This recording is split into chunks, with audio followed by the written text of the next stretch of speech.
Quick little ducting tip. We needed to move the bench to come up over here, right?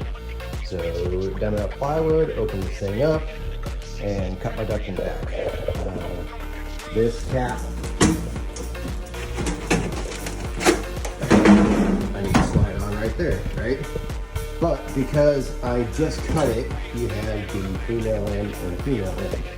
And the male end. If you don't have those fancy little crimping tools, you can take a pair of old school needle nose, pinch, and spin.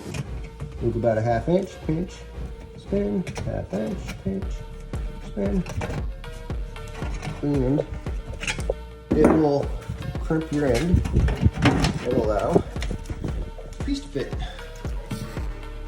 And